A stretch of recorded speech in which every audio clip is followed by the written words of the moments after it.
Assalamualaikum warahmatullahi wabarakatuh. Halo teman-teman semua, selamat datang di video pembelajaran kita kali ini. Apa kabar semuanya? Semoga kalian semua dalam keadaan sehat dan semangat belajar ya. Hari ini kita akan membahas topik yang sangat menarik dan penting nih, yaitu pembelajaran mandiri. Kita akan mengupas tuntas beberapa konsep penting seperti konsep dasar pembelajaran mandiri, pedagogi, andragogi, dan heutagogi, self-regulate learning atau SLR, self-direct learning atau SDL, self-determined learning atau SDTL, dan perbedaan ketiganya. Kemudian kita juga akan membahas motivasi sebagai konsep dasar belajar mandiri, konsep dasar belajar mandiri dalam PJJ, dukungan teknologi bagi pembelajaran mandiri, dan instrumen penilaian keterampilan belajar mandiri. Sebelum kita lanjut, saya punya beberapa pertanyaan nih untuk kalian. Apa sih sebenarnya perbedaan antara SLR, SDL, dan SDTL?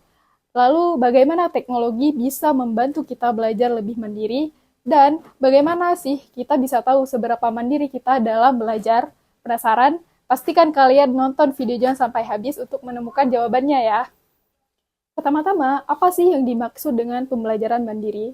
Pembelajaran mandiri itu adalah proses di mana individu mengambil inisiatif, baik dengan atau tanpa bantuan orang lain, untuk mendiagnosis kebutuhan belajarnya, merumuskan tujuan belajar, mengidentifikasi sumber belajar, memilih dan mengimplementasikan strategi belajar yang tepat, serta mengevaluasi hasil belajarnya. Dengan kata lain, kamu menjadi kapten belajarmu sendiri. Nah, selanjutnya, kita punya 3 pendekatan dalam pembelajaran seperti yang ada pada gambar di samping ini. Ada pedagogi, andragogi, dan juga heutagogi. Pedagogi ini lebih fokus pada pembelajaran anak-anak yang bergantung pada instruksi guru.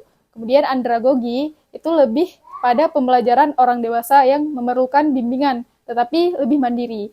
Dan sedangkan heutagogi adalah pembelajaran yang sepenuhnya mandiri, di mana pembelajar menjadi subjek utama dalam proses belajar. Nah, ketiga pendekatan ini tidak berdiri sendiri, tapi dia bersifat kontinum atau berkelanjutan ya. Jadi, di tingkat paling bawah itu atau pedagogi, otonomi siswa masih rendah dan peran guru masih tinggi. Nah, semakin ke atas, otonomi siswa itu akan semakin bertambah dan peran guru semakin berkurang. Nah, jadi di tingkat paling tinggi atau heutagogi, itu pembelajarannya sudah sepenuhnya mandiri. Nah, pedagogi itu identik dengan self-regulate learning atau SLR, sedangkan andragogi itu identik dengan self-direct learning, dan yang paling tinggi itu heutagogi identik dengan self-determined learning. Nah, selanjutnya apa sih SLR, SDL, dan SDTL itu? Nah, jadi self-regulate learning atau SLR itu adalah proses di mana individu secara sistematis mengaktifkan dan mengarahkan kognisi, perilaku, dan perasaannya untuk mencapai tujuan tertentu. Nah, SLR ini terdiri dari 3 fase, ada fase perencanaan, fase kinerja, dan juga refleksi diri. Pertama, pada fase perencanaan, kita menetapkan tujuan dan juga strategi belajar. Nah, selanjutnya di fase kinerja, kita melaksanakan rencana tersebut dengan berpikir, menulis, dan juga berbicara. Nah, terakhir, pada fase refleksi diri, kita menilai apakah tujuan kita tadi tercapai dan apa yang bisa kita perbaiki. Nah, self-regulate learning ini terdiri dari 3 dimensi, yaitu dimensi kognitif, metakognitif, dan juga dimensi motivasi. Dimensi kognitif ini adalah strategi untuk mengontrol atau meregulasi kognisi melalui kegiatan mengulang, elaborasi, dan juga organisasi. Nah, pada dimensi metakognisi itu adalah strategi dalam perencanaan, pengendalian, dan pengarahan untuk mencapai tujuan yang diinginkan. Nah, sedangkan dimensi motivasi itu mencakup kemampuan efikasi diri atau sejauh mana orang itu yakin bahwa dia mampu mencapai tujuan itu, dan keyakinan epistemologis atau keyakinan mengenai asal-usul dan juga sifat pengetahuan.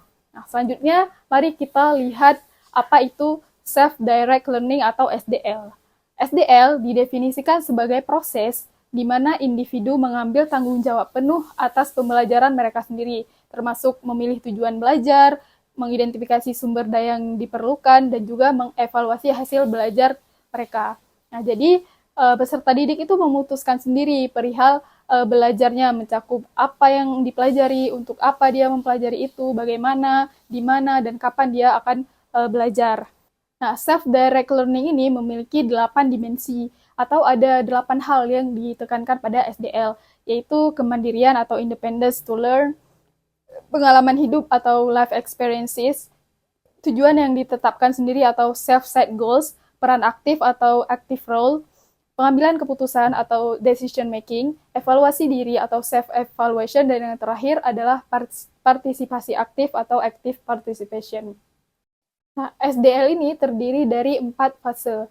Yang pertama, definisi tugas, yang kedua, penetapan tujuan dan perencanaan, yang ketiga, pelaksanaan, dan yang keempat adalah adaptasi. Nah, pada fase pertama atau fase definisi tugas, siswa membuat persepsi tentang apa tugas belajarnya, dan kendala serta sumber daya apa yang tersedia.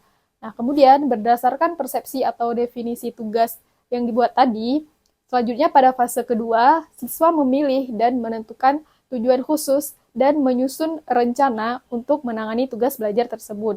Nah, kemudian pada fase ketiga atau pada fase pelaksanaan, rencana belajar yang telah dibuat pada fase 2 itu tadi dilaksanakan. Nah, terakhir pada fase keempat, berdasarkan keseluruhan pengalaman dari peristiwa belajar pada 3 fase pertama tadi, siswa membuat perubahan pada struktur kognitif yang akan mempengaruhi pembelajaran di masa yang akan datang.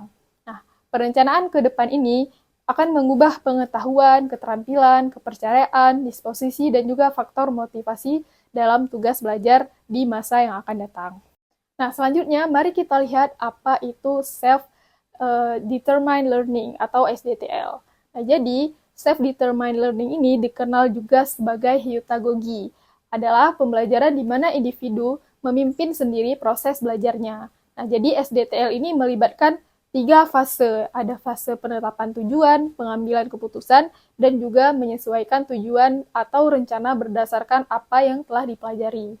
Nah, self-determined learning ini memiliki 3 fase dalam penerapannya. Yang pertama adalah fase set a goal, di mana pada tahap ini guru memiliki panduan dalam menjawab pertanyaan peserta didik untuk mendukung peserta didik dalam mengembangkan kemampuan belajar mandiri untuk mencapai tujuan yang diharapkan. Nah, guru juga bisa memberikan dukungan pendidikan seperti mengajarkan keterampilan dan membuat pilihan. Nah, pada tahap ini akan ada pertanyaan yang muncul dari peserta didik, yaitu apa tujuan saya?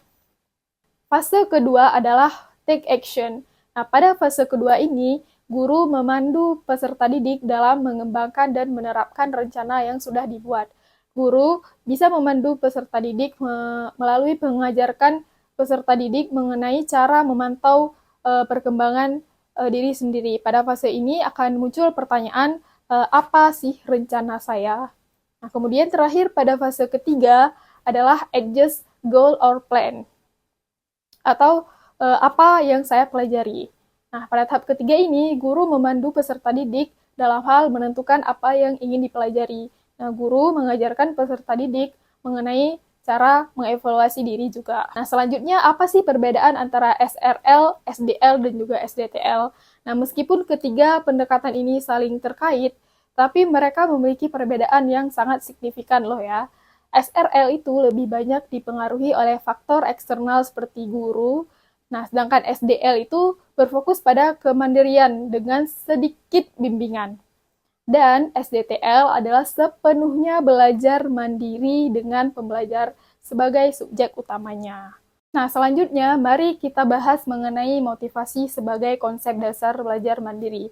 Jadi, motivasi ini adalah kunci utama dalam pembelajaran mandiri. Tanpa adanya motivasi, sangat sulit bagi kita untuk tetap konsisten dan juga fokus dalam belajar.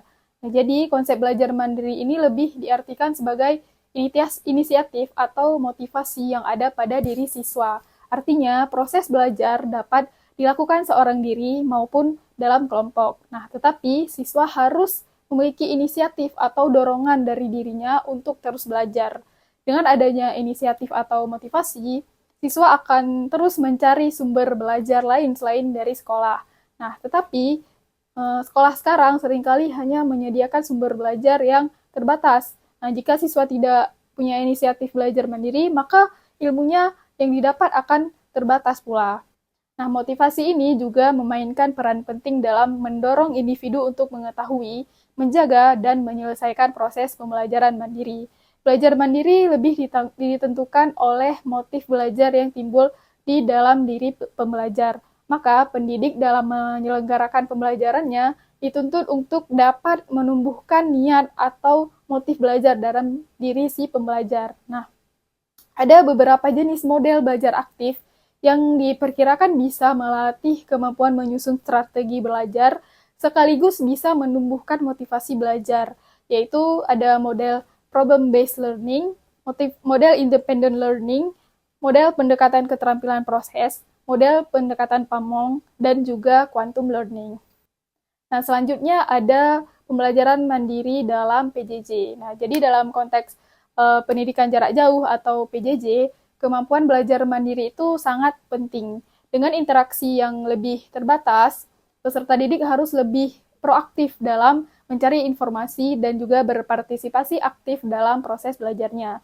Nah, pembelajaran jarak jauh itu sangat tergantung pada minat dan juga kesungguhan peserta didik untuk mengikuti dan terlibat aktif dalam aktivitas belajar. Oleh karena itu, pelaksanaan pembelajaran jarak jauh berlangsung dengan baik bila mana ada keikutsertaan dan kesungguhan serta minat dari peserta didik untuk aktif mengikuti PJJ. Pengembangan keterampilan belajar mandiri pada 3 tingkatan pembelajaran yaitu self-regulate learning, self-direct learning, dan juga self-determined learning dapat diimplementasikan dengan memanfaatkan konsep transactional distance theory. Nah, dalam konteks pembelajaran, transactional distance theory ini yang dikembangkan oleh Michael G. Moore menyoroti pentingnya memahami dan mengurangi jarak antara pembelajar dengan pengajar. Nah, terutama dalam situasi pembelajaran jarak jauh atau pembelajaran online. Nah, TDT ini membantu dalam mengurangi jarak transaksional antara pembelajar dan pendidik, serta bisa juga memfasilitasi proses belajar yang dipimpin oleh keingintahuan, eksplorasi, dan kemandirian. Nah, transactional distance theory itu mengacu pada jarak psikologis dan pedagogis yang terjadi antara peserta didik dan pendidik dalam situasi pembelajaran, yang dapat mempengaruhi efektivitas pembelajaran. Jadi, jarak yang disebut ini bukan jarak jauh ya, bukan jarak fisik antara peserta didik dan pendidik, tapi jaraknya di sini dimaksud jarak adalah jarak psikologis dan juga pedagogis yang terjadi antara peserta didik dan pendidik. Nah, selanjutnya mari kita lihat materi mengenai dukungan teknologi terhadap pembelajaran mandiri. Nah, salah satu manfaat utama teknologi bagi pembelajaran mandiri itu adalah memberikan akses yang lebih mudah dan luas terhadap sumber daya pendidikan. Nah, melalui internet, individu itu bisa mengakses ribuan materi pembelajaran, mulai dari artikel ilmiah, video pembelajaran, video tutorial, buku elektronik, hingga kursus online. Misalnya ada platform seperti Khan Academy, Coursera, dan edX. Teknologi juga bisa memungkinkan interaksi dan kolaborasi antara sesama pembelajar. Meskipun berada di tempat yang berbeda, platform sosial networking, forum diskusi, dan aplikasi kolaborasi seperti Google Docs bisa memfasilitasi komunikasi dan kerjasama dalam pembelajaran mandiri. Teknologi, terutama melalui konsep Web 2.0 dan 3.0, memberikan dukungan yang sangat berharga bagi pembelajaran mandiri. Dalam konteks ini, alat-alat sosial media dan proyek kolaboratif dalam bentuk pameran, proyek relasi sosial, berbagai informasi dalam permainan virtual dan dunia virtual sosial memiliki peran yang sangat krusial dalam memperkaya pengalaman pembelajaran mandiri. Nah, pembelajaran mandiri dapat lebih fleksibel dan interaktif, serta memotivasi pengguna untuk giat belajar dan mengembangkan keterampilan bidang. Virtual sosial dapat digunakan sebagai sarana belajar mandiri, NFT bisa digunakan untuk membuat dan membagikan hasil karya digital, konten edukatif, game atau aplikasi edukatif, serta sumber daya pembelajaran dan avatar dapat digunakan sebagai representasi diri dalam lingkungan virtual, media pembelajaran, serta dalam aplikasi pembelajaran. Nah, selanjutnya mari kita lihat materi mengenai instrumen untuk mengukur pembelajaran mandiri. Nah, untuk mengukur keterampilan belajar mandiri, kita bisa menggunakan berbagai instrumen seperti checklist, kuesioner, peer assessment, portfolio, dan self-assessment. Nah, instrumen ini bisa membantu kita untuk melihat sejauh mana sih kemampuan kita dalam mengelola pembelajaran secara mandiri. Terima kasih sudah menyaksikan video pembelajaran kita kali ini. Semoga materi yang kita bahas bisa membantu kalian dalam meningkatkan kemampuan belajar mandiri. Jangan lupa untuk tetap semangat, terus belajar, dan selalu menjadi pembelajar sepanjang hayat ya. Sekian, wassalamualaikum warahmatullahi wabarakatuh. Sampai jumpa di video selanjutnya. Bye!